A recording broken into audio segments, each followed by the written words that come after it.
I'm from down in Brattleboro, traditionally known as 𝐃𝐞𝐜𝐞𝐜. I represent the Vermont Commission on Native American Affairs. Pronouns in Abenaki, awani, I am someone. In English, he and his.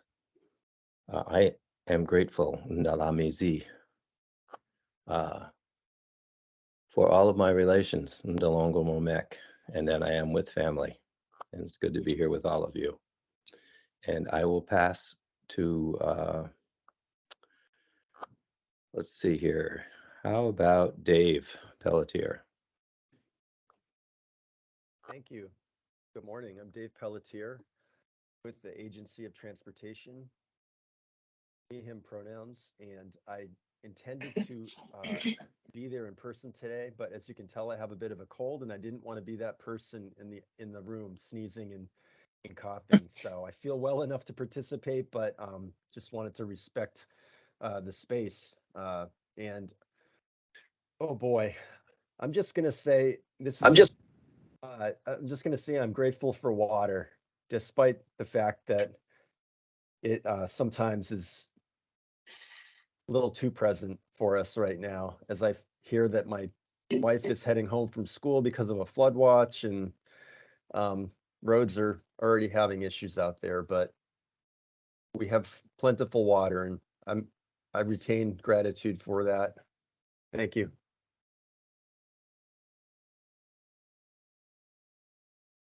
And I will pass it over to, how about Abby Willard? Thanks so much. So do I need to turn you guys can hear me, right? Okay, great. Abby Willard, she, her pronouns, Agency of Agriculture, Food and Markets. I can't decide whether I should look at the big screen or my laptop, but I'm gonna try my laptop, I guess. And appreciation from the natural world. I think I have an appreciation for the season transition. So looking forward to winter solstice this week and day lengthening. And glad to be here. I'm going to pass it to 𝐃𝐞𝐜𝐞𝐜 online. Hi, 𝐃𝐞𝐞𝐜𝐞𝐜. Hi.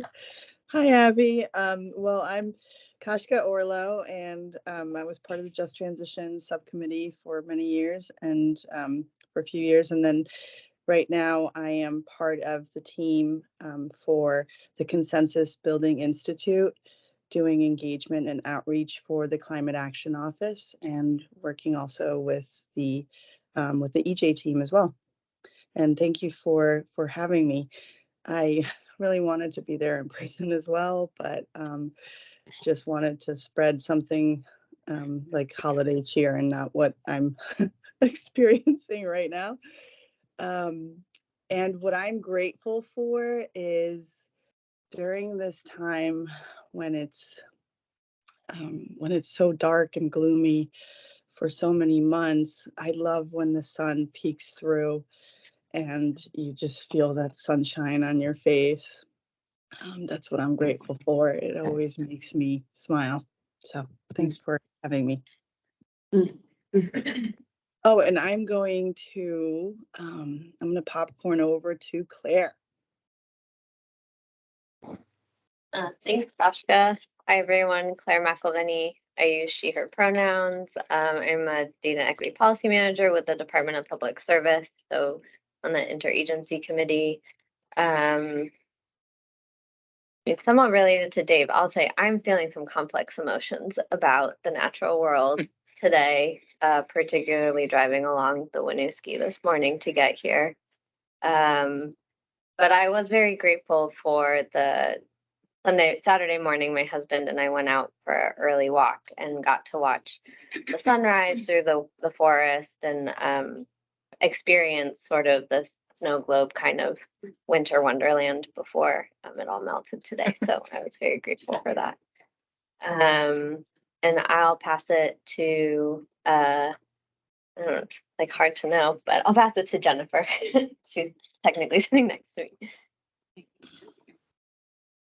Hello, I'm Jennifer Byrne. I'm the representative of NRCC, the Natural Resource Conservation Council.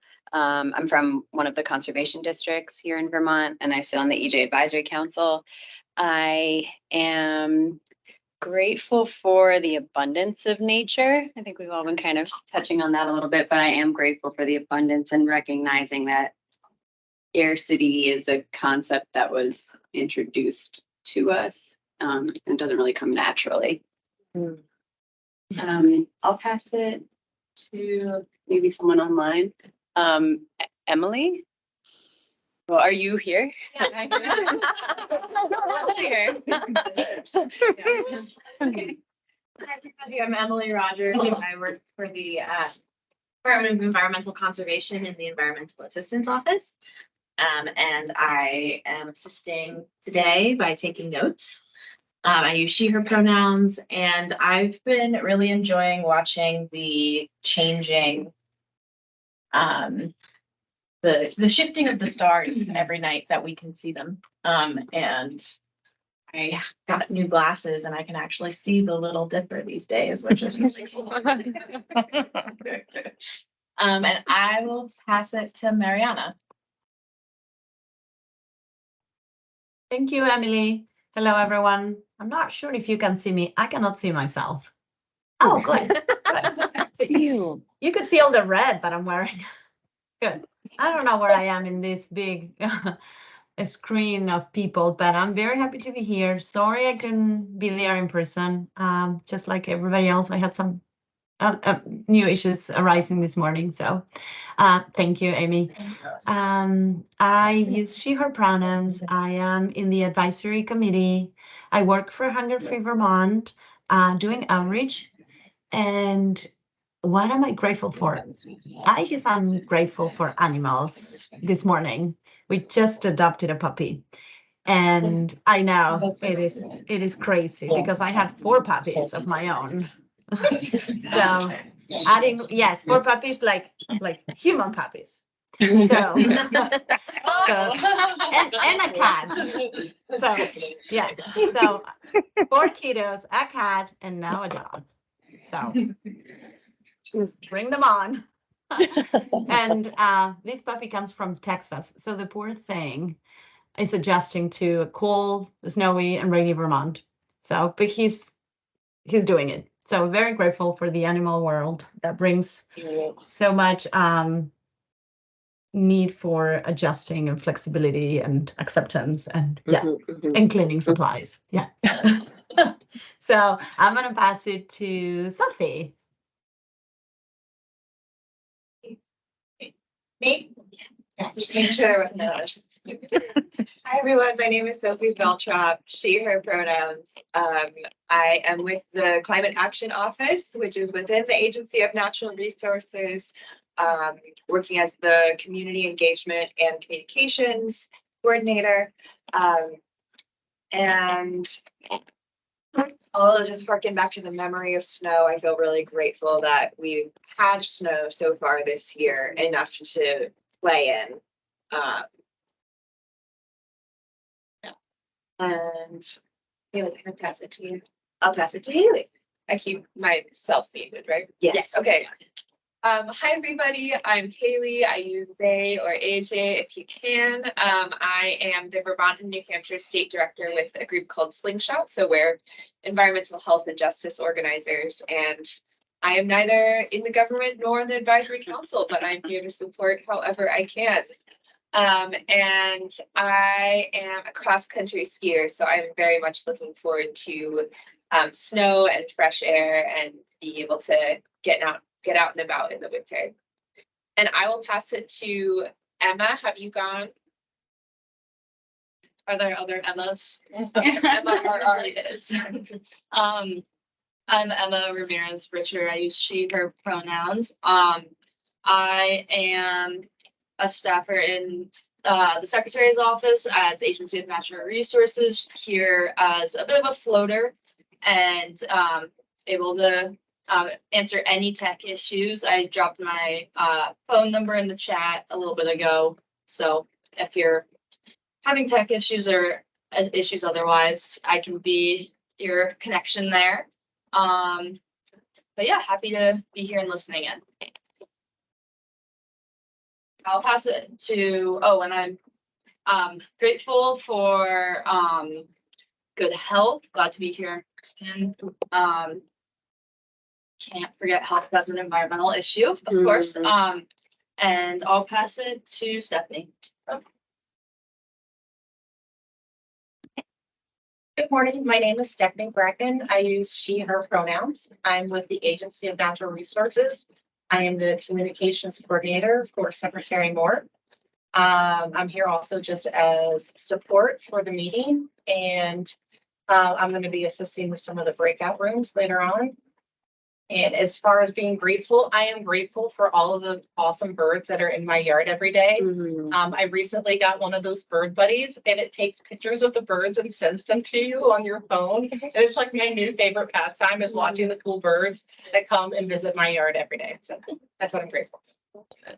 And I am going to pass it to, let's see, there's a whole list of people that are not on camera. So I want to make sure we capture some of them. Let's see. Has Gail gone yet? Gail, would you like to chat?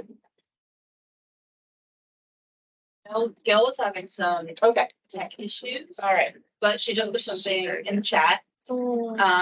Gail uses she, her pronouns on the advisory council, president of Westbury Mobile Home Co-op in Colchester. And she's grateful for her family and the holiday, planning to stay connected. And passing to Carlos. Good morning. It's still the morning, feels like afternoon already. With how eventful it's been. Good morning. My name is Carla Raimundi, she, her. I work with the Agency of Natural Resources. And what am I grateful for in the natural environment? And I do have to say that as part of the natural environment, I am very grateful for the community of folks that are supporting this work. And in a day like today, where the natural environment has created an opportunity for us to rally behind this cause and support one of our integral team members, Phoebes, who really needed to go home to be with their family. I am very grateful that some of you really stepped up to support this meeting and make it happen. So I'm extremely grateful for this community and for you all. And I will pass it on to Caitlin Ellerman. Good morning, everyone. Can you hear me? Thumbs up. Okay. Good morning. Caitlin Ellerman, she, her. I'm one of the attorneys with the Agency of Natural Resources, and along with my colleague Rachel Stevens, been supporting on the. I'm getting a bad echo. Along with my colleague Rachel Stevens, have been supporting on the legal aspects of implementing Act 154. And yeah, I'm definitely feeling mixed emotions, like others have mentioned. Very grateful for the start of snow season, and this is definitely feeling like a dramatic turn. Also grateful for all of the work that each of you have been putting into this effort, and also feeling sad that Phoebes is moving on. But again, super grateful for the work that's been put in to set this work in the right direction. And I will pass it. I know there's quite a few people in the online sphere. I know this is like a game of memory by the time we get to the end. I'll say Trey. Trey, I don't think you've gone yet. No. Hey, good morning, everybody. I'm Trey Martin from the Vermont Housing and Conservation Board on the advisory committee. I use he, him pronouns, and I don't have mixed emotions today. I'm freaking out about downtown Montpelier, to be honest, and feeling a little weird being up here. But I'm really thankful for the forest and wetlands and the hemlocks and the spruce and the white pine up above us, which are doing a lot of work right now to absorb water and to, keep our trips from overflowing as much as they might if this landscape was more developed. So I was up yesterday hiking up at the foot of the Hunger Mountain range, and it's really healthy and lovely up there. And that water is just sinking right in, hopefully. See, I will pass to Zariah.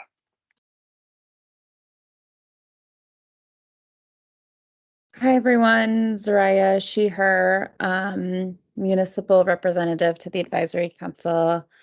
Hard to follow Trey's up with the gratitude. Yeah, I guess feeling gratitude for heading into a season of rest. And I jumped on at 10 o'clock, so I do not know even close who has gone and who hasn't gone. So I'll pass that to someone who might know. Yeah.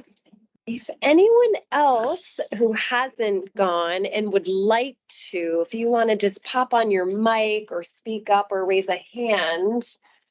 Elizabeth. Yeah, I'll go. Yeah. Elizabeth Schilling, she, her pronouns. I'm here representing the Vermont Public Utility Commission. And I'm grateful for the sunshine that we had on Saturday. I got out for a walk with my son and then we got to play in the snow. So happy for the light, even when the days are short. Thank you. And Miriam, I thought I saw your hand.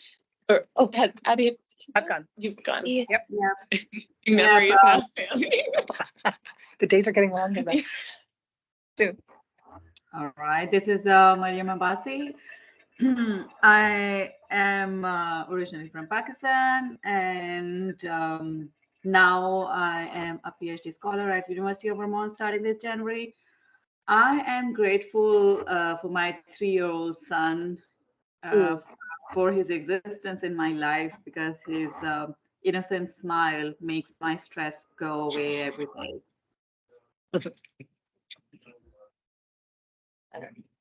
Great. How do we do? Did we do it? Oh, okay, great. Thank you so much, everyone, for your willingness to just kind of join this space, and through introductions and also through some gratitude. So to continue with this, our container building and coming into this space, the next thing I'm hoping we can do is our meeting agreements. They are linked to the PowerPoint. I can also share my screen, and if I could get some volunteers to do our meeting agreements, that would be amazing. And I can take the first one. This is Carla. This is Carla Raimundi from the Agency of Natural Resources, and the first community agreement is be present with yourself and one another. Be present with your body and feelings. If you need to take a break to take care of yourself, please do. Be present from one another by listening deeply. I can take the second one. Calling in and calling out. Assume best intent, but attend to impact. We can stop things that are being said that are hurtful and be curious and create a space for learning. Tools include using oops or ouch to indicate a pause is needed. I'll do the third one. Expect and accept non-closure. We are unlikely to leave here feeling 100% ready to go or to have everything on our agenda wrapped up, especially if we are committed to moving at the speed of trust. Trey. Center respect. Be respectful, intentional, and work to build trust and create a safe and inviting space. Perfect. Anyone want to take number 5? Yeah, thank you. Share verbal and other space mindfully. Consider the balance of taking and making space, move up, move back. Tools to do this include the acronym WAIT, why am I talking? And vocalizing support for another person's comment without repeating the same points that have already been made. Great. Awesome. Thank you so much for that. I feel like in this work, I'm learning how important it is that we learn how to be with one another, as much as the work that we have ahead of us in implementing the law together as a group. So I think the next thing we need to do is agree on the meeting, the minutes from our last meeting. Very new to this, so thank you for your patience. They also are in our in the agenda. I think there's a link to them. Do we want to just take a minute and then we'll need to come to consensus that we all agree on those minutes. So we'll just take a minute to find and review those if you haven't already. That would be awesome.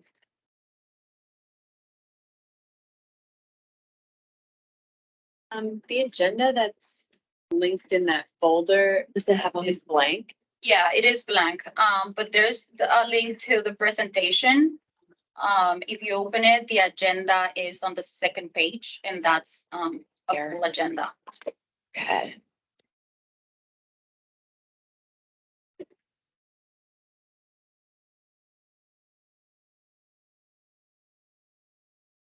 And I do want to say, for those folks on the screen who are not here in the room, that Phoebes had to leave right before the meeting, just to make sure that they and their family are safe. And so in the transition of like who's going to be doing what, you know, we've lost some sight of several things. So Phoebes is usually very organized and structured in the way that they present the meeting and start our conversation. So I just want to apologize to Phoebes for not being able to carry the baton appropriately. But we're doing the best we can. And Amy, thank you so much. Jeez. So just wanted to mention that for folks on the screen who are not here in the room and didn't have the benefit of seeing us running around, figuring out what to do next. You're doing great, but thank you. Two other quick business keeping items.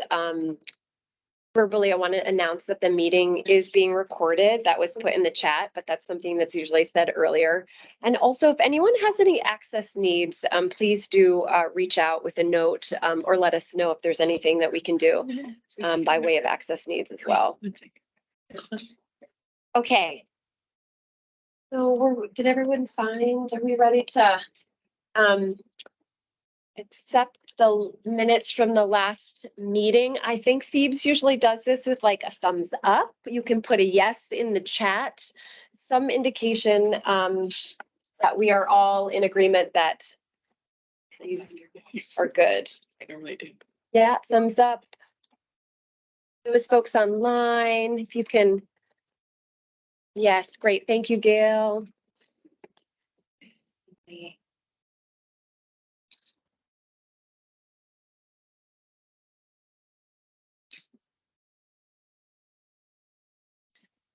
Thumbs up. Great.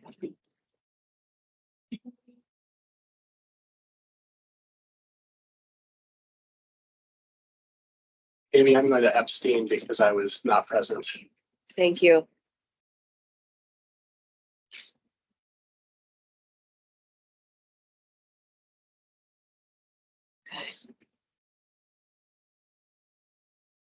Thanks, Olivia. Okay.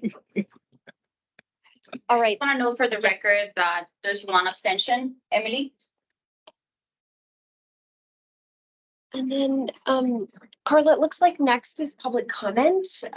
If we go by the agenda, we also have our breakout session with our year in review. So Yeah, so I think what we should do is open it up for public comments, but we have not had the conversation yet. So perhaps if there are any questions from members of the public, we can take them and then quickly transition to the breakouts and have that portion of the agenda. And then by then, FEEPS should join online and facilitate the meeting virtually. Great. So are there any questions, comments, feedback from members of the public at this moment?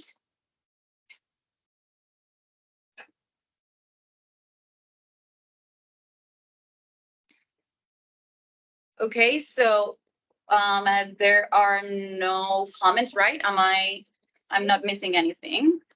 No? Okay, so then I think then we should transition to breakouts, have that conversation, and then come back. And when we come back, like I mentioned earlier, FEEPS should be online and able to facilitate the rest of the meeting. Yeah. Good.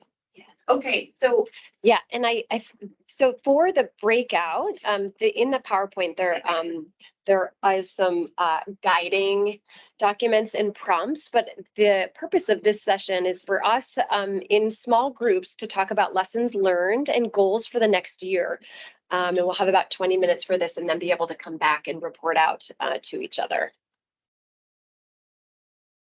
And I think we're gonna get, yeah, what do you think? I'm happy to get it started. The way it's set up is people will be automatically assigned to rooms. That being said, do we need to have like a representative or certain people of certain rooms, or can it just be random, Carlin? Be random. Well, I think, I mean, is this the EJ Advisory Council and the Interagency Committee? There's a lot of people on the meeting that aren't on either. So if it's a big group discussion, that's one thing, but if it's. Yeah, we're gonna divide the groups in 4.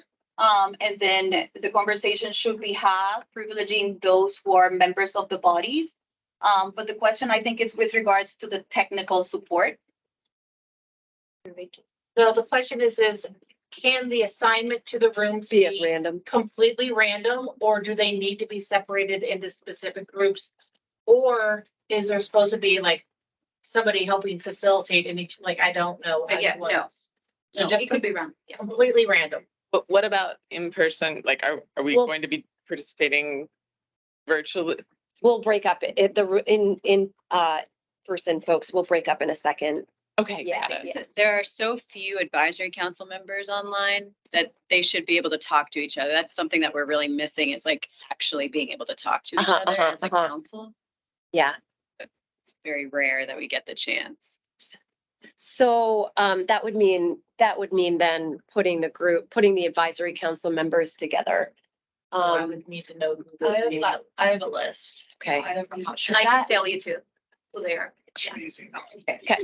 So,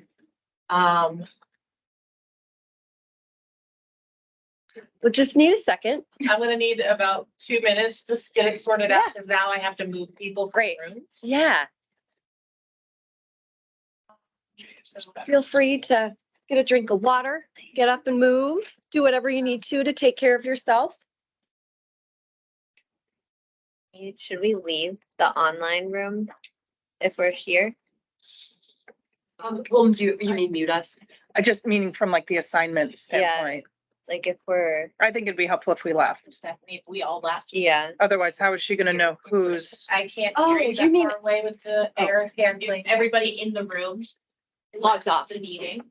Yeah, Easier that's what for we you, should so you do. don't have to assign so many people. Maybe. That would be explain. one step Yeah, that makes okay. it easier. To Okay, be great. virtually. And we can do that, and we can come back on. Great. But Oh, now, I was thinking we talk to each other here. Oh, got it. Yeah. Then, Yeah. then Or we could go in another room and talk to the guy. Folks in the room are just logging off to make it a little bit easier to make the second. breakout rooms online. Don't worry, we're not going anywhere for long. I'm just a modern meeting. can you slide it just to? So now I have to cross. You're still, for some reason, you're still there. Looking kind of smart. In the like. Is it In like? the- It's a AC, I'm just advisory. I know. Awesome is what that is. It could be much worse. If I had like a, Yeah, yeah. that like halfway in my mouth or something.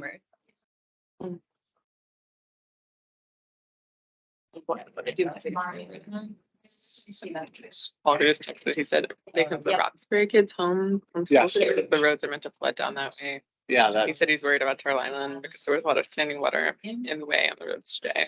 oh, where was it?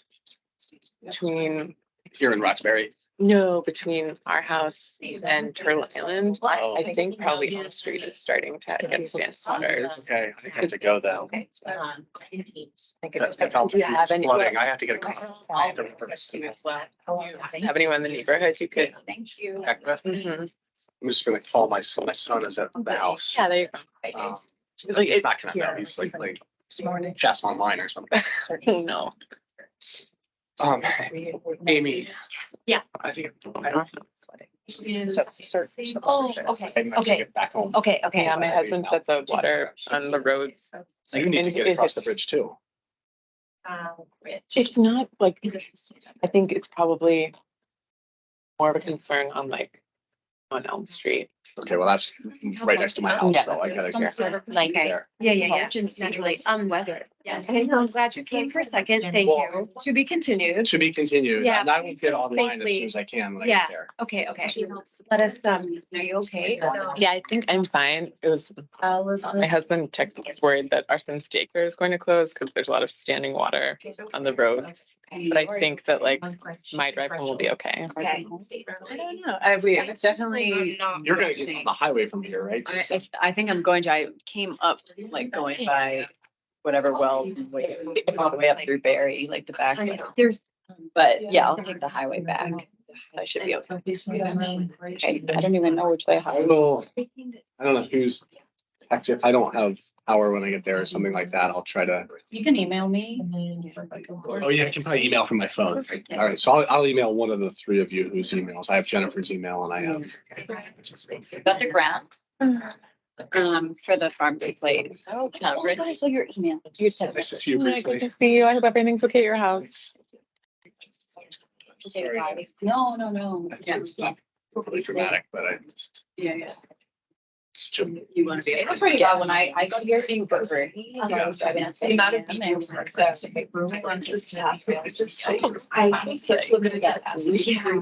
Really heavy. It's right this second, but it's. It's looking full, yeah. Getting the attention it deserves. Right? Listen, I'm gonna. Yeah, it's frustrating. Yeah, If I can't figure it. if you're concerned, If I'm concerned for you getting. yeah, please do. I'm telling Falco, he's like watching the water gauge on the Winooski, so. Elizabeth, what is your number? Oh, yeah, sure. Like. It's two.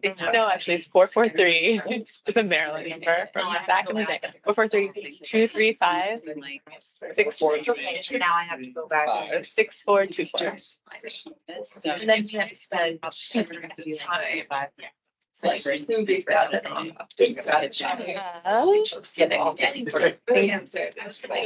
Why? I'm surprised. they haven't. Thank you. because I'm not you could just take. It's like the one day we try and like do something in person, there's like a water event. And that, and like my, that's what they're resistant to, in my opinion. And this is not amazing. What is the most important thing today? Like, do we have to walk out of here agreeing on these? Well, Joe, yeah, like the roadmap, like what we're gonna do next year, how we're gonna do it, really like talking about. Sorry, I did.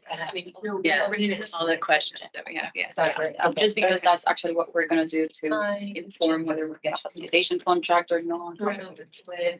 All of those things that are still unanswered. Yes. My partner works for FEMA. Let's check in. Direct flood warning. Yeah. Okay. Can we just do this? Let's think. Flood anxiety is coming. And we've got an overwhelming feeling right now. Yeah, but I'm trying to like Okay. not. That's my Right, focus. okay, I think we are ready to I mean, I go. think it's hard to Okay, say because nobody knows. So I'm gonna, if everybody's ready, I'm gonna get everybody assigned to rooms except for those in person. If you're still on the meeting, we did not assign you to a room since you'll be discussing in person. All right, here we go.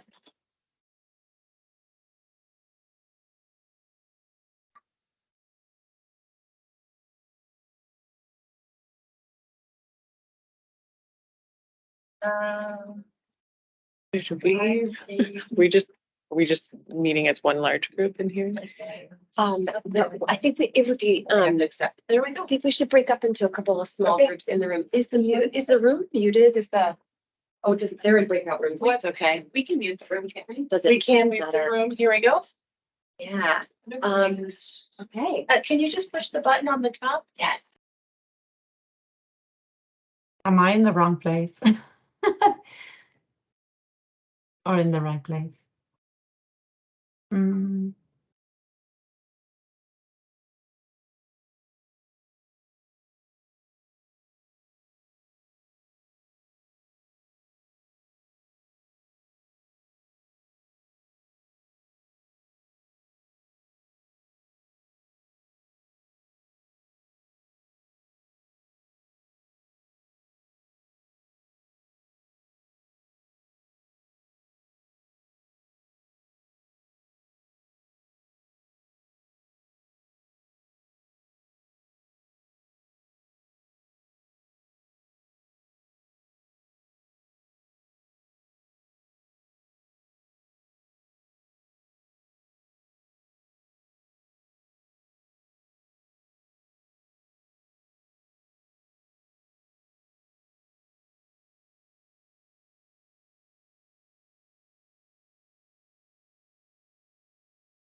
All right.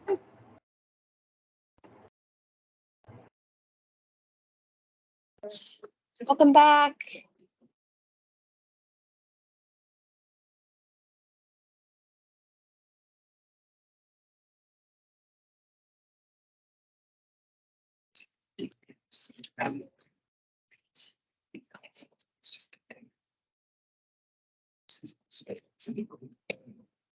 Like I'm supposed to go to my meeting after this. To this one, should I just? Oh, we've already gotten like. Do you want me to keep going, facilitate that breakout? This food's on. It's food's on. I've been texting him. Is there anything else? No, we're just gonna. Any plans? Yeah. Take over. Yeah, let me just ask him, can you let's. I gotta finish it so that we can actually take. Okay. They activated the SEO.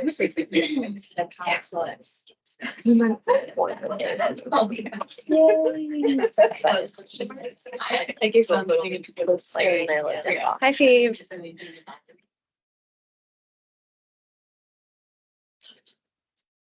Well, welcome back, everyone.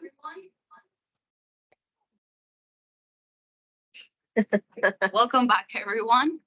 I see Phoebes, home safe, great. Thank you very much for all your patience. We broke out in groups and used the prompts provided to have a good conversation. I'm gonna pass it on to Phoebes now. And yeah, Phoebes, the screen is yours. That's Phoebes. Hi. Okay. Also, my sound was being funny, so I missed some of the lead in. So hi, taking a moment to ground. There are houses flooding in Groton, so I just want to take a deep breath and acknowledge we are here in a moment where flooding is real. So my family felt safer just getting home and not playing around until later in the day just because of the warning signs. So thank you for your patience.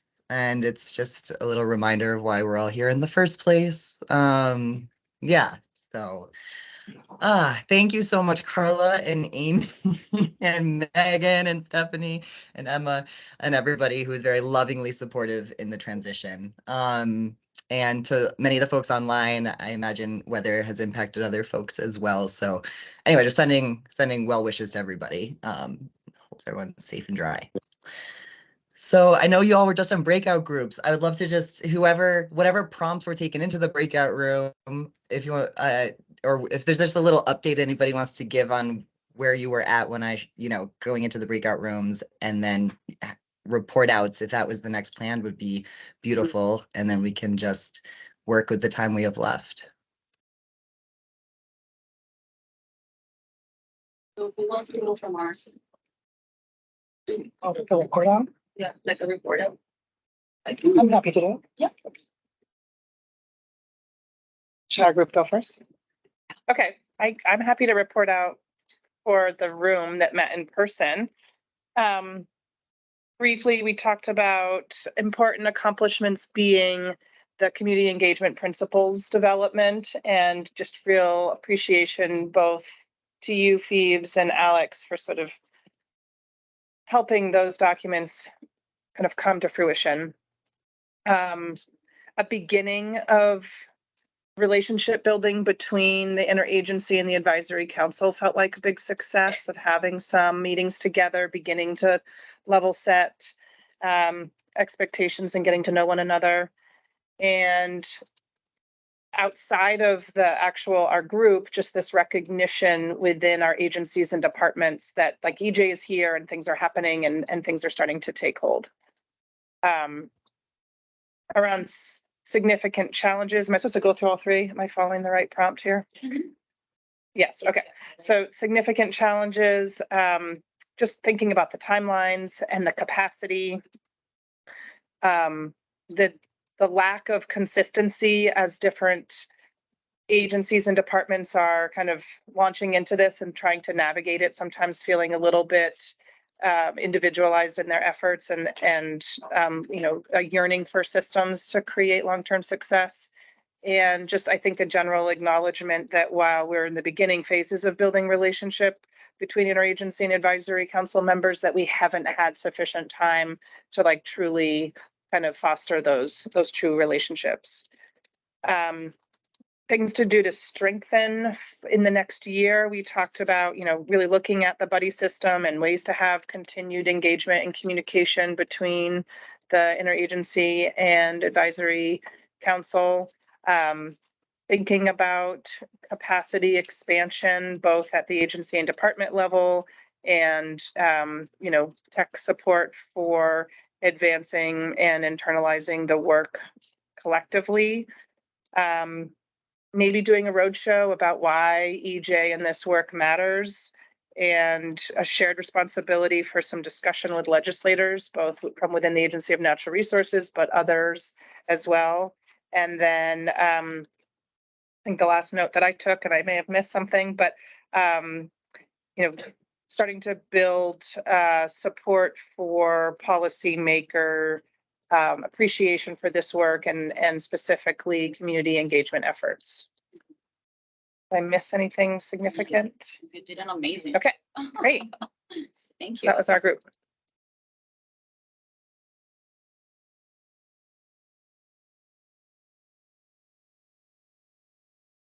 I'm happy to jump in for group 2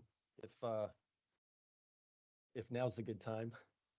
And I immediately recognize from our group many of the things that Abby just mentioned. I mean, I think in terms of accomplishments over the past year, just tremendous amount of work, and major props to Phoebes and Alex, when Alex was here, and all the staff at A&R for what's been accomplished with such a small team and limited resources, I think, devoted to it. Just really remarkable job on nailing, excuse me, nailing down the principles of community engagement, which was mentioned, the guides to the deliverables, just the initial guidebook to the work that's ahead of us, which will continue to service, the physical binder that was developed and distributed, and the mapping that's been done on EJ focus populations thus far.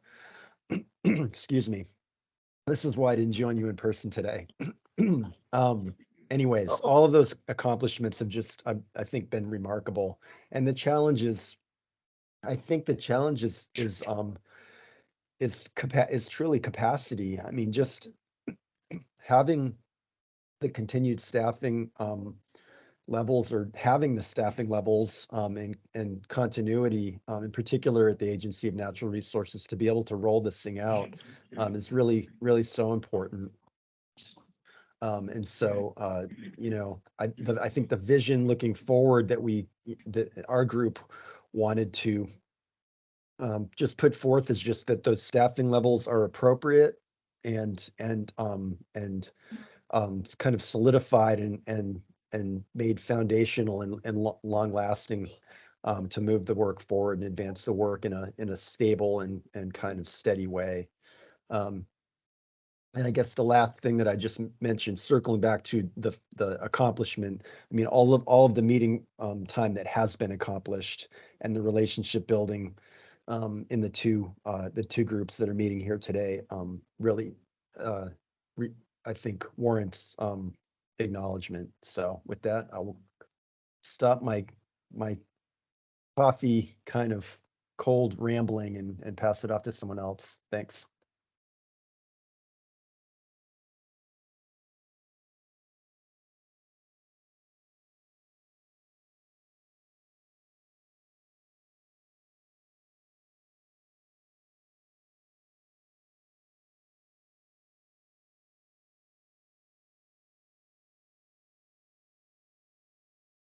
Should I have been more specific than someone else?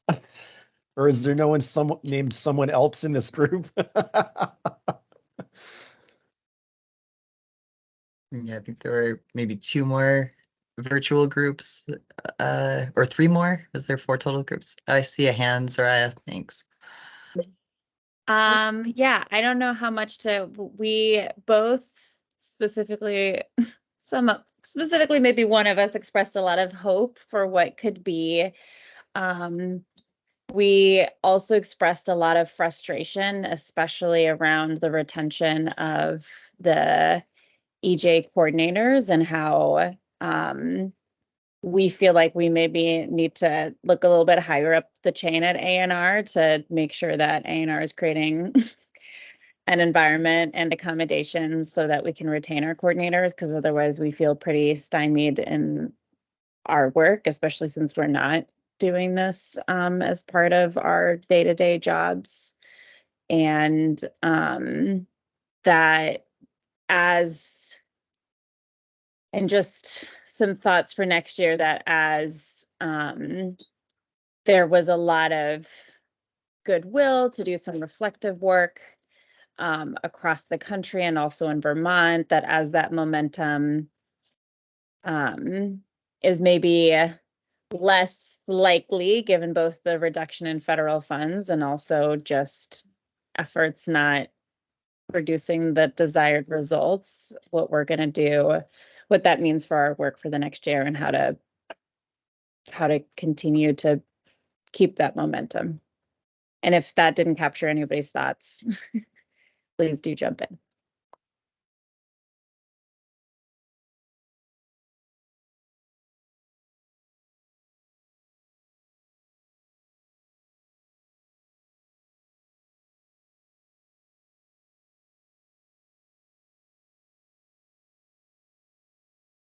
Go ahead. I see Miriam and Rich. Yeah, so Miriam, if you want to go ahead. Yes, thank you. Actually, our group was not able to discuss like lots of discussion we wanted to carry out because the time was like really limited.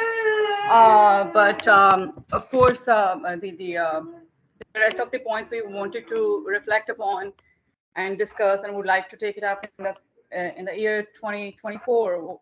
One of the topmost was that how we can carry out discussions on fossil fuel consumptions in state of Vermont, and what are the plans of state of Vermont to moving away from fossil fuels and moving towards renewables, because that has like direct impact on community, the fossil fuels consumption. And the every cause of the issue is like science is clear because of that. So we wanted to learn more that what are the avenues for members to talk about those issues and to involve policymakers and legislatures into that. And yeah, that's what main point. But then our time was up and we had to move to to the bigger room.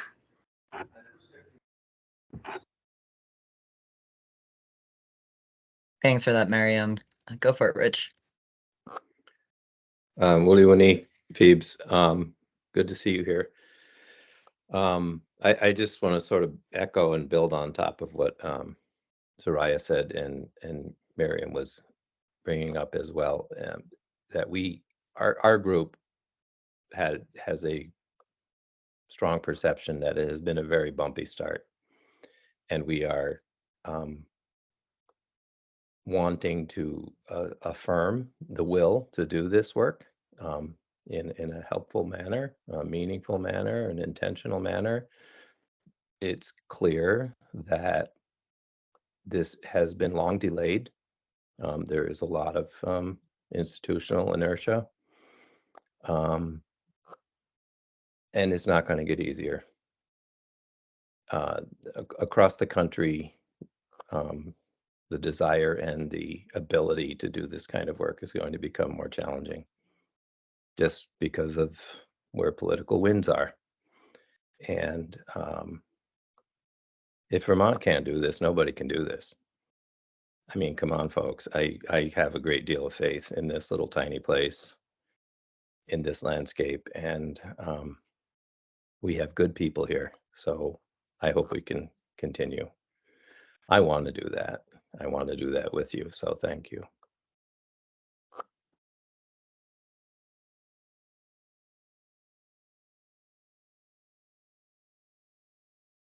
Thank you, Rich.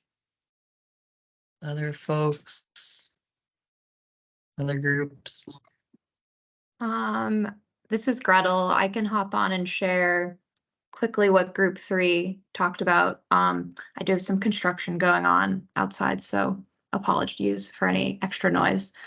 But we kind of just generally talked, so I'll try and pull out some things we touched on that fit the prompts a little better.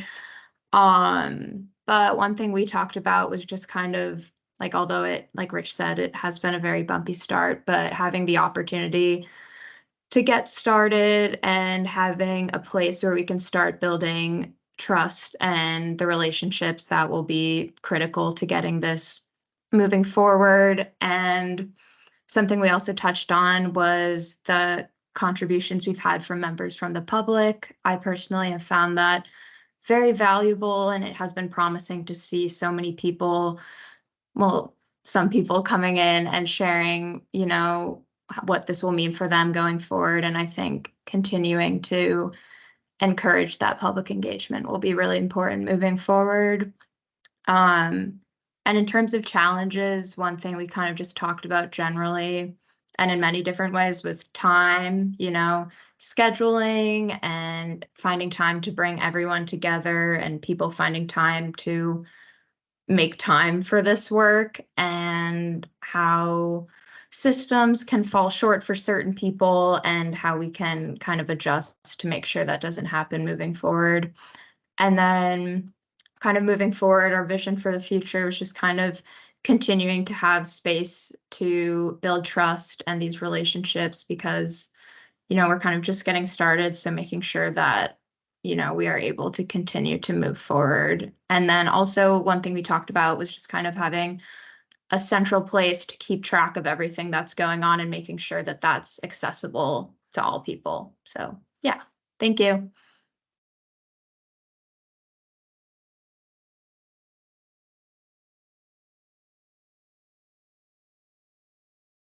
Thanks, Gretel. And I guess just to uplift the, can you all hear me too? This is Jennifer Byrne. Okay.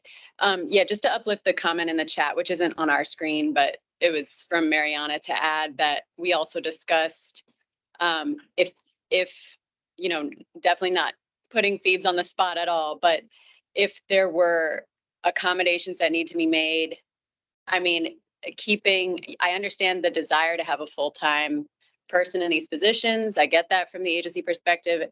And also it's one of the points that we talked about was just that it's, you know, unrealistic to put the whole of EJ onto one person or 2 people or 3 people, and that it's actually going to affect everybody's job description and how they live their lives and do their work. And that, you know, if you, as for the agency to see this role as people who, you know, are selected by the community, you know, they're for the community, they're, you know, we really, really appreciate Phoebes and Alex. But if accommodations can't be made for that person, it's missing the point of all of this. So if I were Phoebe's boss, I'd give them a raise and I'd cut their hours way down, because just keeping them around, I mean, even for this meeting, like, hello, we need Phoebes, but no pressure, Phoebe. But I'm just saying, I think from A&R's perspective, to think differently about this, it's not just another staff person that they need. It's actually like this embedded, you know, community centered team, and yeah, just mindset and approach to everything. So. Sorry, I'm going to jump in one more time, because now that we already let the cat out of the bag on how we're talking about this, is just like, regardless of like what, like the fact that we're unable to keep the coordinators in this work is reflective of how likely we are to be able to get the work done. And so regardless of what happens with the coordinators that we started the work with, if we continue to just circle through coordinators, because this is an extreme, like, to put people in a position where they both have to have enough lived experience that they can identify with the folks who EJ work is supposed to be supporting, while also having enough professional experience to actually be able to move the work along, while also having enough patience to be able to deal with bureaucratic systems. Those people are 1 in a million. And we can't just keep cycling through them and then still hope to get the work done, because maybe we will find people who can do one of those three things. We will not continue to find people who can do all 3 of those things if we don't retain them, because then people are going to be like, I don't want that job. I know that somebody who's really smart and really educated and really like willing to do this kind of work and able to do this kind of work kept leaving. And so like this is going to stymie our ability to get anything done if we can't create a more welcoming work culture within A&R. And Carla, I know that this isn't, we're not yelling, we're not frustrated with you, we're just frustrated with the system and maybe with A&R. So we just want to name that this isn't about any one person as much as it is about one person. Thank you. Go ahead, Elizabeth. Are you in through the main room? Yeah, you are. I'm here in the main room. Okay. Phoebes, and if you don't feel comfortable answering this question, feel free not to answer, but do you have any thoughts or feedback on how we could better support EJ coordinators going forward, and whether we need to be asking the legislature for more resources? Like, should there be 3 or 4 EJ coordinators? Like, or could there be other supports in place that would make the job a more realistic and manageable job? Thanks, Elizabeth. And Jennifer and Zariah and Mariana and everybody who have in this meeting and otherwise just expressed like genuine care and concern for my well-being. Thank you. And for Alex's well-being, thank you on her behalf as well. So yeah, let me reflect a little bit so first I just, I want to share that there is absolutely truth in the need for like the structural setup of our systems to better support people in work-life balance and holding the stress. This position has particular stressors that I do think can be mitigated with the right. So I appreciate your question, Elizabeth. Like there's some really unique aspects, and I think just the recognition that there's so many moving parts to this work that it'll never really succeed, feeling it's constantly sort of with 2 people to make it all happen. And a lot of what I've been sort of grappling with over the last few months is how to more thoughtfully distribute the work that still very much has the EJ coordinator sort of touching and connected to the work, but it isn't all sort of stacking up on. And I have a lot of reasons that I think that should happen. It's not just about the workload, it's also about power balance and where decisions get made. And like the reality that EJ coordinators living at the Agency of Natural Resources creates a power dynamic that requires navigating in the work all the time. That's a stressor for me. I feel personally that the more I care about this work, the more stressful it becomes to be in this role. That's like authentically true. I want to acknowledge that Carla's been beyond accommodating since I named back in July that I was having these sort of stress reactions in terms of like immediately letting my schedule however I needed to, being willing to sort of move things around, supporting through that. We did hit this sort of block of feeling like the pathway was full-time and not holding part-time. So that's worth, like conversation about. In terms of what's possible, I can't answer now any personal commitments, but like I do wonder if 4 part-time coordinators would not behoove the work differently than 2 full-time. Could they be structured to be having people who have 1 foot in community work and 1 foot in government work differently? There's things just to structurally consider all the time about this work, but there's also then, it's hard to hire people into part-time positions, and that can feel coercive the way state government's built. So it's complicated, I guess, is my big old punchline from the agency point of view. And I know Carla will absolutely advocate for whatever conversations can happen to move the needle there, and has.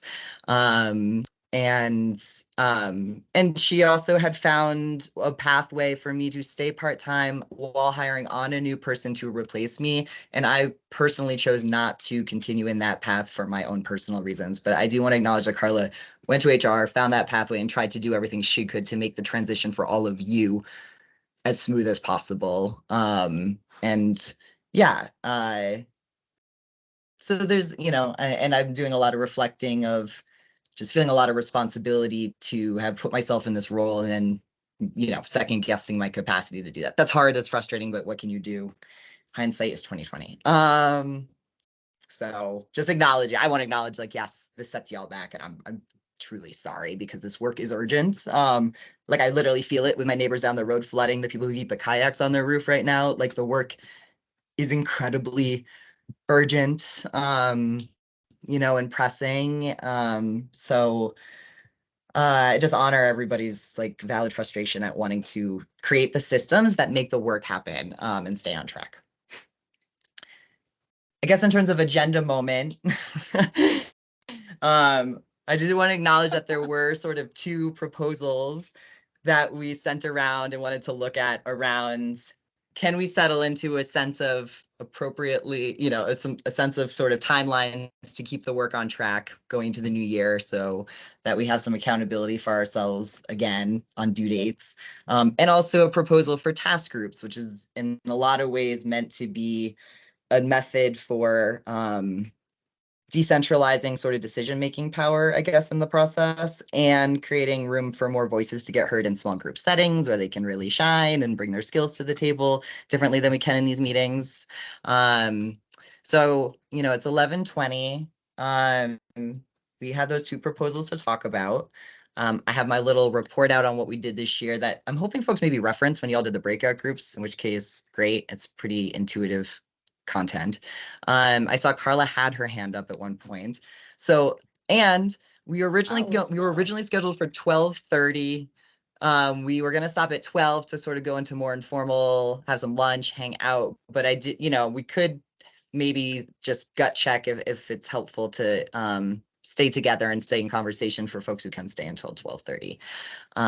But yeah, I think I really would like to maybe gut check where we're at in this conversation and what folks would like to do next. Carla, go ahead, and I might create a little poll that could help us gauge that efficiently. Yeah. Sorry, I forget that I need to mute myself. And then when I need to unmute, I don't unmute. That's just the nature of the thing. But I just really wanted to acknowledge all of the comments that were made regarding the environmental justice coordinators and sustainability looking forward. This is definitely very much an area that impacts me, not only professionally, but personally. I am an individual who cares about this work and believes wholeheartedly that the individuals who do this work have to be of a certain background and lived experience and have an understanding that goes beyond, the intellectual academic sort of like understanding of what EJ is and programmatically the things that are needed to do EJ appropriately within an agency and statewide. So I've done a lot of reflecting about how to create a sustainable workflow. I do have to say that when Alex and Phipps joined, the overwhelming nature of the deadlines imposed in the law, we really, had an opportunity to talk about how are we going to make this volume of work manageable for EJ coordinators, knowing that the hats that the agency is wearing are three. We have to ensure that we're complying as a covered agency. We need to ensure that the EJ coordinators are supporting both the advisory council and the interagency council and the interagency committee effectively and allowing for meaningful voices to be heard and centered. And then also ensuring that our staff within the agency are being brought to the conversation. So it became really apparent very early on, when Alex and Phipps joined, we were really talking about how are we going to make this a manageable workflow given the deadlines that are imposed in this law. And so it became really apparent very early on that this is an incredible amount of work. We did create spaces where we could, touch with each other about, the human component of this work and just really how impactful it may be on one's individual values and speak to who we are as individuals. And what I started saying is that I've done a lot of reflecting regarding the type of individual whom I think are better suited to do this work. And if I could do it all over again, I would definitely hire Phoebes again and Alex again. Understanding that there is an empathy and a vulnerability that was very much the reason why Phoebes and Alex were both brought to this body of work that I very much respect and admire greatly. And so, but with that comes a lot of difficult emotions that really take a lot to carry. And so to the extent that we can create a container here where we're supporting each other during the doing of the work and the engagement with each other, understanding that we are very much humans doing this work and that we have our personal lives that we cannot check in the door when we come and sit behind our computers is greatly appreciated. So I do appreciate all of the words of support and encouragement, and they all resonate.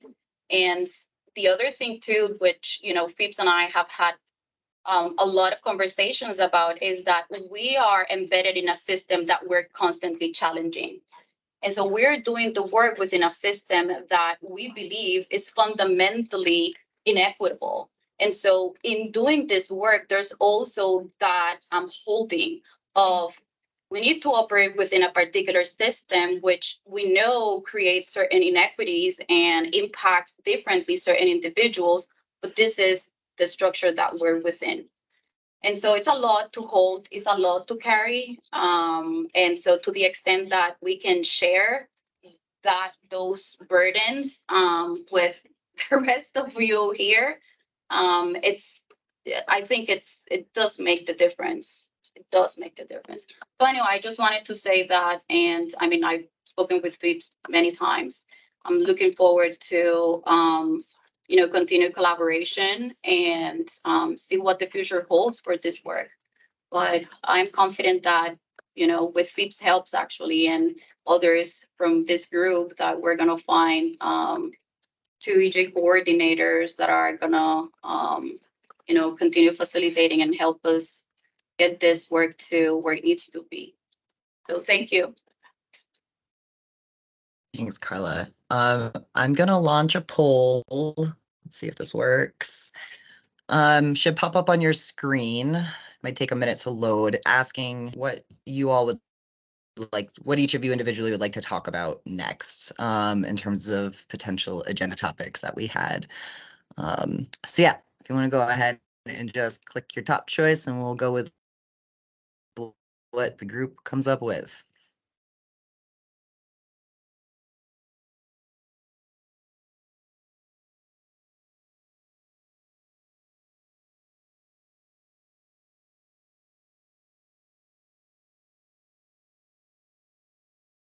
Are other people seeing it pop up? Not working, is it? Let's see. Oh, it's in the chat. So if you go, you have to go to the chat, I Okay. think, to see it.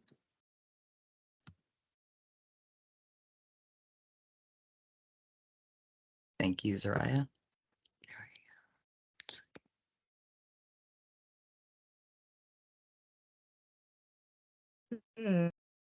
I'm not seeing that. Oh. To go off, it was posted at 11:24. How do you see the full sentence? Yeah. Oh, there. Okay. Let's see. And the discussion of well, you have to, structural like- support, it's like the down. So then you If have you to go up. If you Oh, I scroll see. down, Oh, I see. if you scroll down, you see the rest of the sentences. I just Thank discovered you. that too. I see that now too. Thank you. Yeah. Sorry. Sorry, everybody. Thanks for helping me out. So yeah, the top one is continuing what we're talking about. How do you want to support the EJ coordinators in this transition time? The interim due dates, trying to get that nailed down. The task group proposal, or the EJ coordinator update that I was going to give, kind of giving us a recap on what happened mostly in 2023. All right, so let's see now if I can see results here.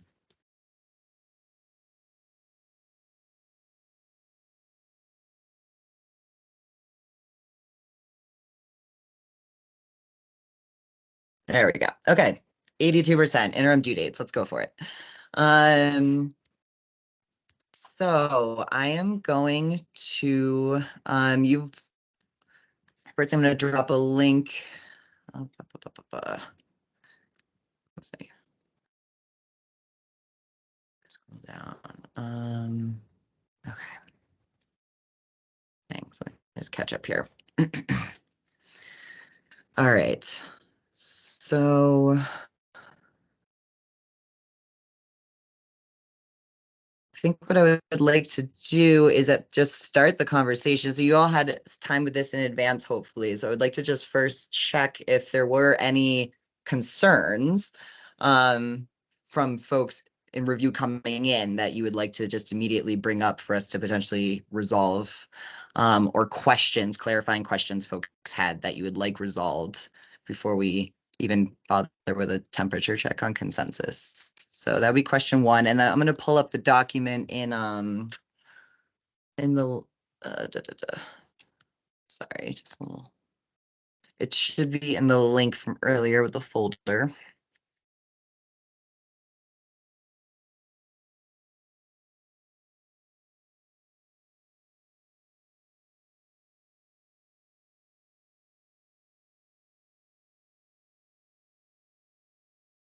Too many.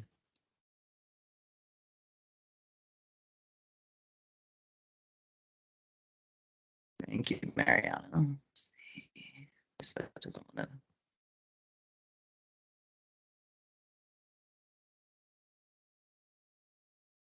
to. All right.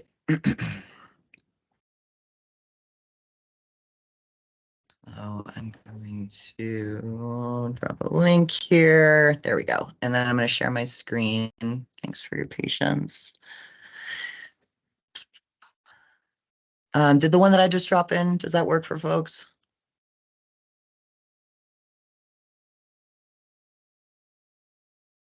Great. Okay, looks like that worked for 𝐃𝐞𝐜𝐞𝐜. So this table, when folks open it, essentially shows all the original due dates for the that were in the law. For folks, just for full context, A&R is the process of requesting a technical correction as a pathway to sort of recalibrate statutorily all the due dates by 2 years. And then this group pretty clearly supported that only insofar as we established interim due dates that we felt more responsibly kept the work on track than just putting everything off for 2 years. So yes to the technical correction, more flexibility and adaptability, but let's establish some clear interim due dates that lets us take advantage of that flexibility, but really make sure there's still work getting done in the near future. So I'm sharing my screen here. Yeah, so the same question really holds in terms of just a sense of where folks are. If there's any just concerns in terms of what was put together and proposed here. And the other thing that we put into this table was some, in italics, just some text that help explain what would be going on kind of behind the scenes to move that deliverable along, even if it's not getting done in a particular year, right? Just to give a little bit of context. The reality is all of these things have to keep moving forward in some degree all the time to keep it on track, even with a 2-year extension. And there are a ton of moving parts. So I just want to also acknowledge that there's some of that interim stuff in here. Yeah, go ahead, Carla. I want to mention that this is really a big part of the conversation that we were just having regarding retention and sustainability of workloads for EJ coordinators, and to a real extent myself. This is the way that I found that we can take some time to right size this work. And so because the possibility of getting more support in terms of FTEs is just very unlikely, then this really became an area of emphasis, not only to allow for a more sustainable path to be created, but to do the work meaningfully. This is an area of conversation in our work group. And it was about making sure that the agencies have completed foundational steps needed to implement the deliverables that are in the law. Like, for example, with regards to the civil rights reporting, making sure that the agencies can actually intake complaints. And so some of our agencies do not have those systems in place. So then providing technical support so that those agencies that do not have that ability develop it, create systems, train staff to be able to do that. So this is not only about implementing deliverables in a void, this is really creating the structures that are going to allow these agencies to consider and embed EJ and civil rights to the extent necessary to fulfill some of the deliverables in the law. So that's a little bit of context for this conversation. Thanks, Carla. Yeah, so I mean, I can do a real quick run through of what's in the chart, but I think also might be good to do a temperature check at this point and just see, is there anybody here who has concerns about consenting to these dates as proposed or has questions they need? Yeah, Claire, go ahead. Thanks, Phoebes. I wouldn't say it's a concern to consenting. I just the one area of the proposal that I had a question about was related to the mapping tool and being able to identify environmental justice focused populations as an area where maybe it would be worth, if not today, in a future conversation, talking about the ability to move that work forward at a quicker pace, just from both, it feels like there's been foundational work that has occurred in Vermont, whether that's kind of the mapping work at UVM or the work ongoing in the Climate Council process around the Municipal Vulnerability Index. Not to say that that would replace like a public process to be specific to the environmental justice work, but from a practical sense, I can't speak for other agencies, but the Department of Public Service is looking for a number, involved in putting in proposals, for example, one area for federal funding, which requires us, if we don't have our own state tool to identify disadvantaged populations or whatever the terminology the government is using, we have to use the federal tools, which we often have concerns about their ability to represent and identify priority populations in Vermont. So that was just kind of the one area that I wanted to raise is, I don't think it would prevent me from consenting to this proposal, but just wanted to raise it as an area for conversation at some point. Thanks, Claire. Yeah, so just I want to recap because it's a great point. And I hear you saying this is, not necessarily a blocking concern, but one where it's just having a moment to check in about, which is the timing of when this mapping tool is going to be done and recognizing that a lot of agencies are already being asked to use a mapping tool and a definition of EJ's population for federal funding decisions, that this is there's real-time decisions happening around this, and that this proposal does have the mapping tool pushed out in that full sort of 2 years, sort of the one deliverable that gets the most sort of time buffer built in to really make that tool what we want it to be. And the other place that this deliverable shows up that you're kind of speaking to is also the EJ focus population, which is in the purview of the advisory council and the interagency committee. to review and make any recommendations to change. So that's sort of down in this last section, legislative adaptation, right? Because that would be a proposal to the legislature actually to review and change the EJ focus population definition. So we had already felt kind of unprepared to make a recommendation just this current December to make a change as it was asked for, but did feel like it would be worth putting in the time this coming year to have one by next December, to the extent we feel like it needs to change. So that was one proposal here that we keep in. In the meantime, the current statutory definition of EJ focused population is active and alive and there to be used, you know, insofar as you can sort of map that to existing mapping tools and use those instead. So I'll pause and just see if anybody wanted to respond to that piece of things that Claire raised.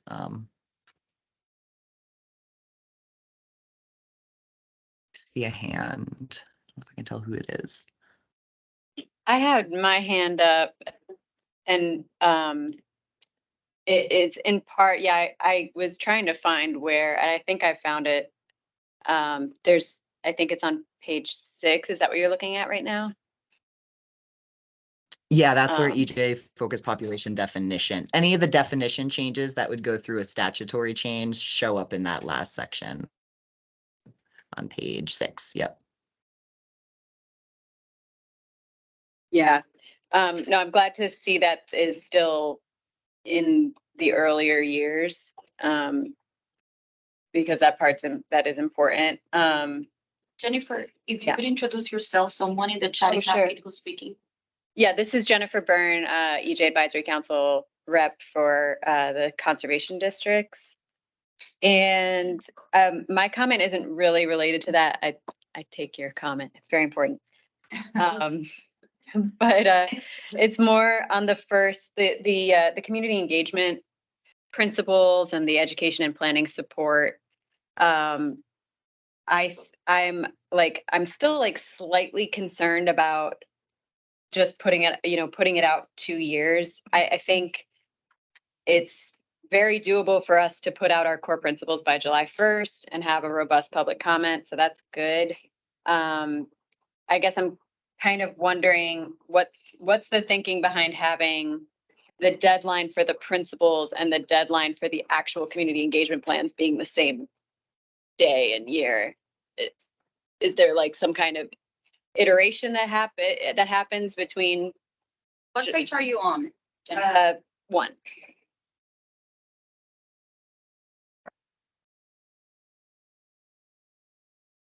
Yeah, so on page 1, I don't know if my screen share is working either, but yeah, so the thought was, I will say part of my philosophy was sort of like keep the same gaps between guidance and finishing things that were there originally. Like I tried not to mess with that too much in general, just because it felt kind of neutral to not.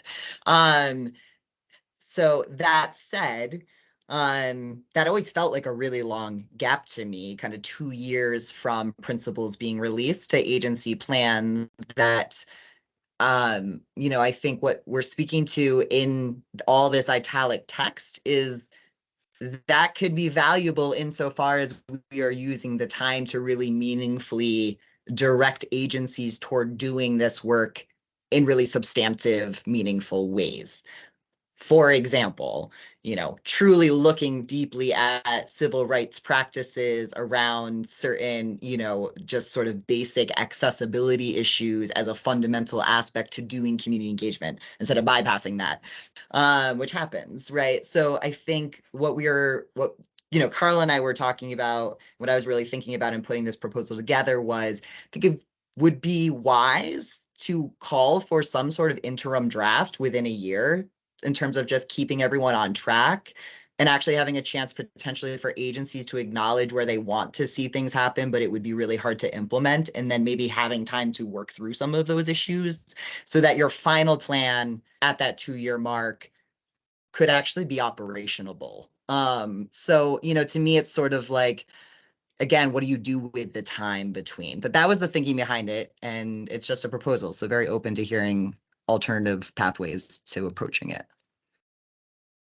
And if I may add something here to this conversation. This is Carla Raimond, the Agency of Natural Resources. So there was conversation several meetings back about providing guidance to agencies regarding how to operationalize. This came from a member of the advisory council member. It escapes who it was, but I know it was captured by other members of the advisory council. So then having an opportunity to really look at each of the principles and identify ways in which those could be operationalized within the agencies so that they become not this principle to look forward to, but actually identify practical ways in which to actually make it happen, make it a reality, something tangible within the agencies. So that's with regards to the core principles. And then like foundational work, for example, is what is a community engagement plan without a language access plan? And so there are agencies that do not have an adopted language access plan. The Office of Racial Equity published a report, but it really implies work from the agencies to adapt it to their needs. And so that process can take some time to develop and follow through. So that's also another consideration. Also, there was like an interim step that could be taken, and it's like a public participation plan, and that should be part of a community engagement plan, like a good comprehensive community engagement plan. And some of our agencies do not have a public participation plan. So those are all things that would, you know, if we're actually intending this law to become more than just working towards the creation of deliverables, but rather a process in which we're looking internally at the agencies and really saying, this is the infrastructure that's needed to do this work meaningfully. Otherwise, I just cannot think about any other way in which we can, you know, do the paradigm shift that's needed, and also like reach Vermonters at large. So those are some of the things that I had considered, and in conversation with FIPS that we identified as things that need to be addressed. And then in conversation with the advisory council and the interagency committee, decide whether these are things that should be pursued or not. And then if they are, then incorporate it into this interim deadline conversation. Ms. Carla, I want to pause because I don't know if public comment happened before I came on, but we had also scheduled for 11:40 another public comment period. So I would love to just like pause for a minute and see if there's anyone from the public who wanted to offer comment. And then I also want to pause and repoll the group about potentially going till 12:30, like we'd originally saved the time for on this invite. So anyone from the public hasn't had a chance to comment, and it can be about whatever.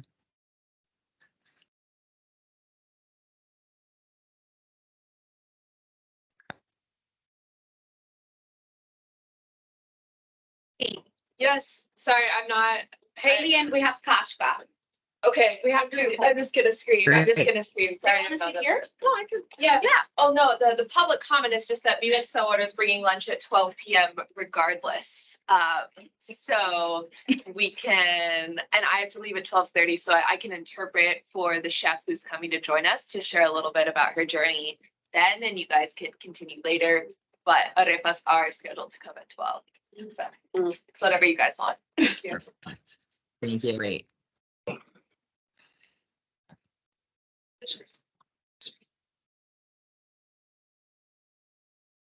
right. And then did I hear that 𝐃𝐞𝐜𝐞𝐜 was and Sophie, I don't know if we want to just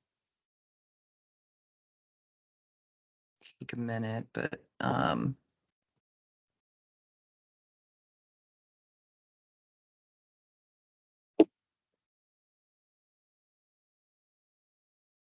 give me a second, everyone.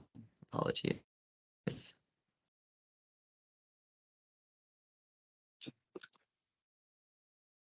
Am I just hitting button? Am I just doing crazy things right now in the chat? I'm sorry, everyone.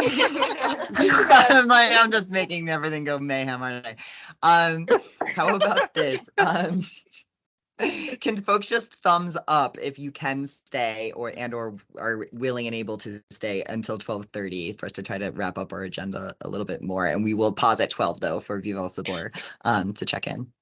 Hey, Beeps, can I just Yeah. acknowledge that the flooding is increasing? Like I'm seeing more and more about Moortown, okay. Waitsfield.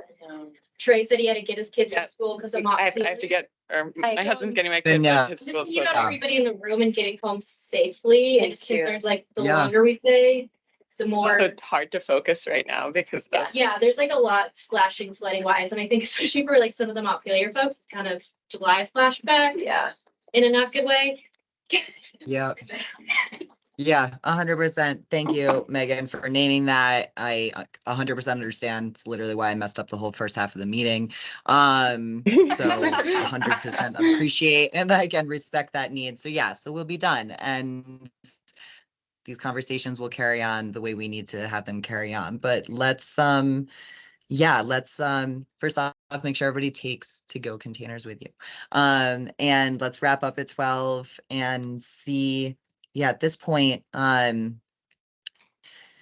just maybe pause then and take a deep breath and recognize that this meeting was not even remotely close to the closure that I was hoping for, and that is challenging.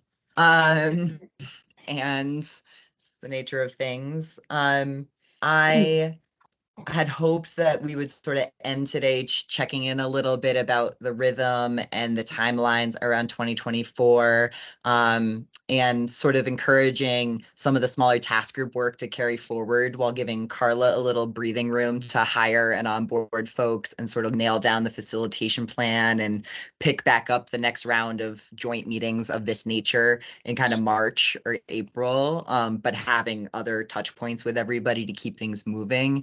But yeah, Carla, please jump in and I think just shift into next steps and how we want to move forward. Thanks. Yes, thank you very much, Phoebes. And yes, I just want to share an update that we should have 2 new EJ coordinators starting at the Agency of Natural Resources in January. So interviews are underway.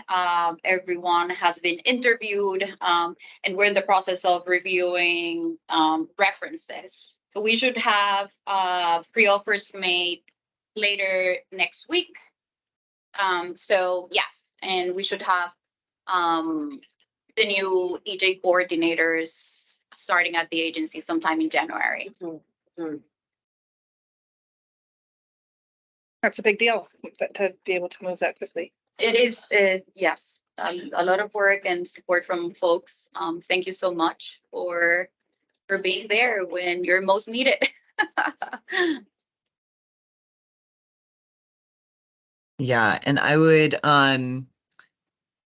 encourage folks to, I think interim due date wise, I do want to make sure, especially because there are things short term that we're planning on moving ahead on, that we do feel good about that. There is like pre-drafted guidance to go out to the covered agencies that says, hey, we do want to see kind of a first effort at a civil rights report in March of this coming year. So that's only a 2-month extension, kind of consistent with other due dates. And I did want to have a minute to acknowledge that then sets the clock ticking for the advisory council to feel supported through reviewing and making recommendations in response to those reports, which in my mind sort of begs the question, how would you like to see those reports presented to you to make that accessible? So those are a few sort of short-term important questions that I think, I'll follow up with Carla about sort of next steps and things. But I did want to just see if there were any concerns, especially from the advisory council, of us continuing on that trajectory before we wrap up, because that was just a time-sensitive one that I wanted to make sure we touch base about. Yes, Phoebe. So I just want to underscore this question. So there is a deadline that's coming for the civil rights and environmental justice reporting. So the agencies must put together a report around those 2 areas of work and then submit it to the advisory council. And then the advisory council will respond to those reports with recommendations.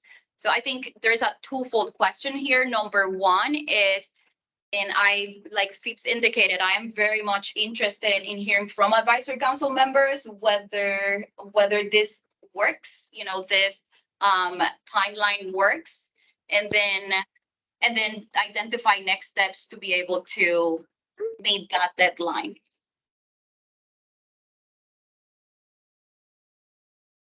Yeah, I'm in favor of it, and of having some type of interim report coming from the agencies. And I think having like a few simple questions for them to respond to, one of them being, do you have a complaint process? Right.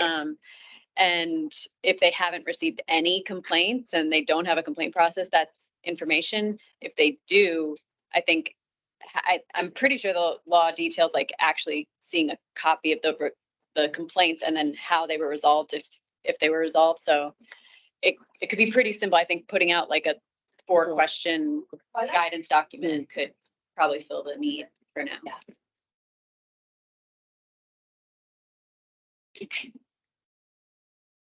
So how And do other Jennifer. advisory council members feel? And then what kind of process should be supported so that there's a response to those reports from advisory council members?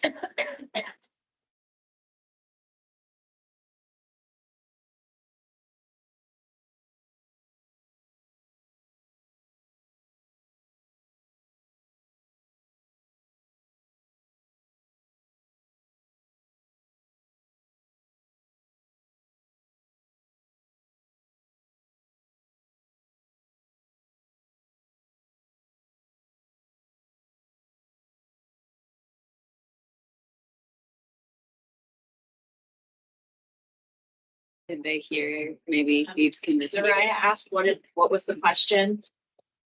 Sorry, Carla, if you could The just say question- or is it just asking for okay with the new deadlines? Yeah, and there was a specific like emphasis on the civil rights reports, especially because the advisory council is asked to respond to those in writing by May of this year. So just gut checking that you all feel good about the deadlines in general, that one in particular, and then an invitation to share now or later what kind of support you would need to do that.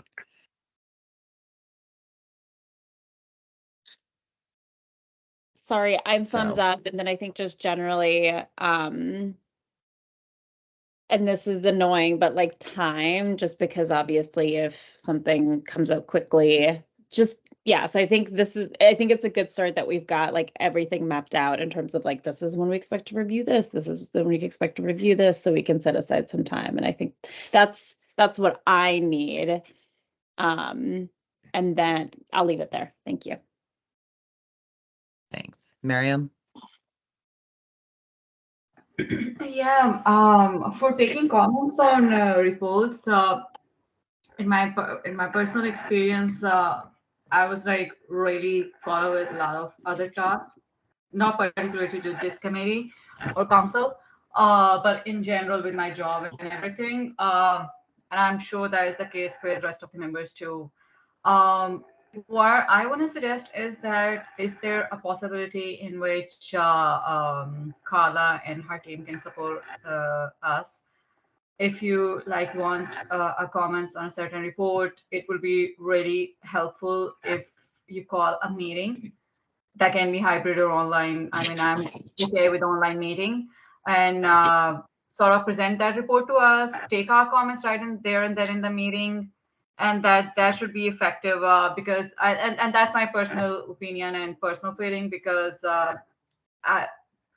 I don't have a lot of time to go through long reports and really like comment on that. And it would be really helpful if Carla's team can make a presentation, or not really a presentation, just run us to that the document, the draft of the report, and seek our comments on that, take minutes and treat those as our comments. Rest of the members may disagree to my recommendation, but that's my feeling, that I can be of best use in that case.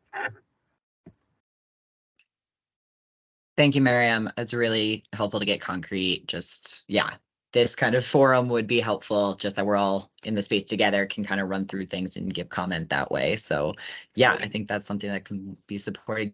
Gail, great, thank you. Okay.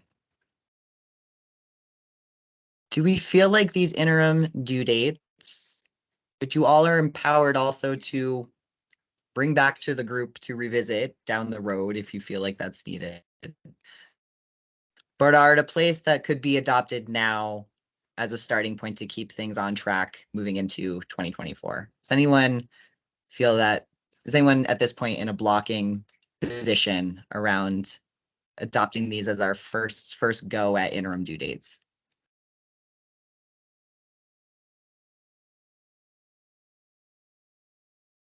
Okay. Miriam, yeah. Yeah, Fifth, I just want to flag the interest which I expressed regarding bigger pictures of the issues related to fossil fuels. And I mean, Carla and her team may want to share the plans if that is already there with the government of Vermont related to phasing out of fossil fuels and moving towards renewables.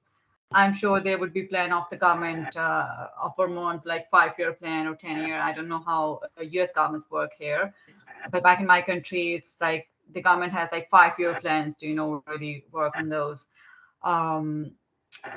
Yeah, that is something which I would love to talk about in 2024 along with whatever is listed. I'm not sure if that would be like voluntary input or something which needs to be documented to discussed in 2024. I just want to flag it there for 2024, please. Thanks, Miriam.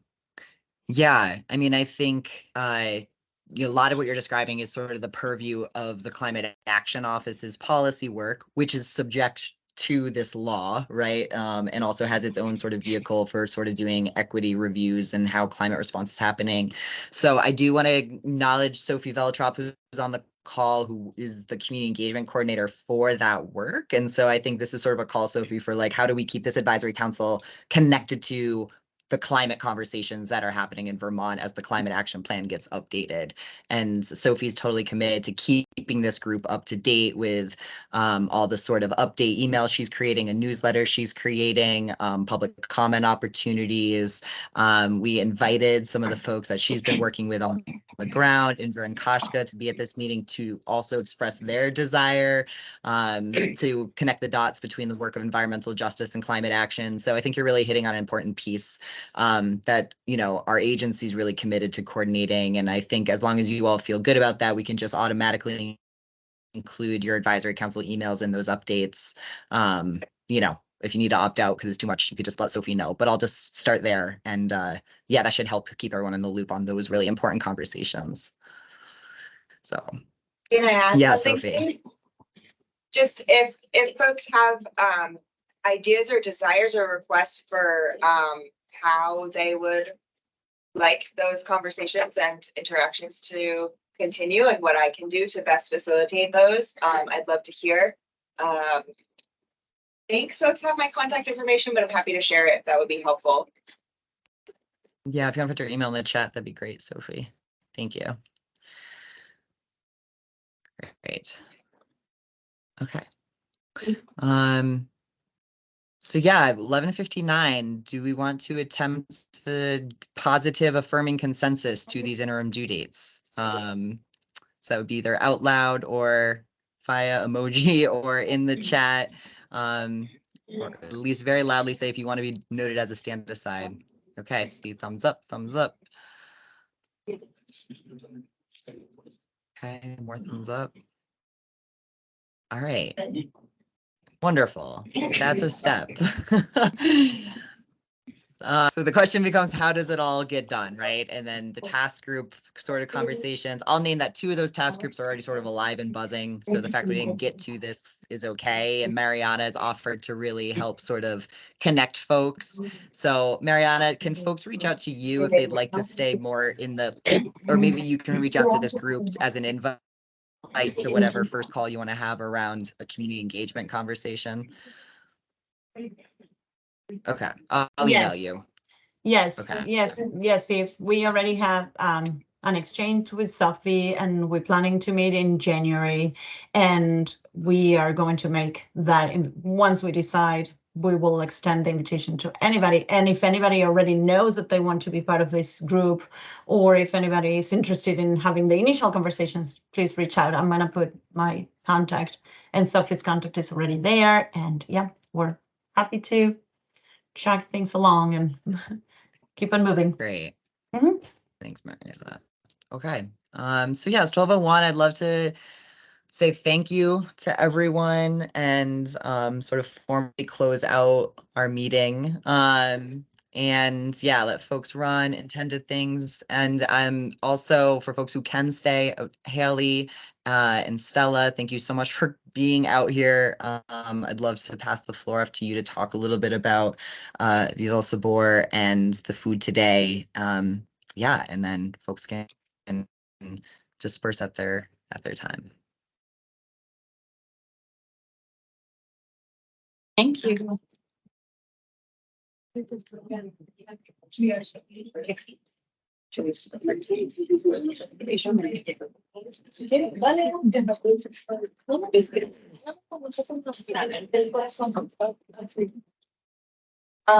Mucho gusto, mi nombre es Claudia.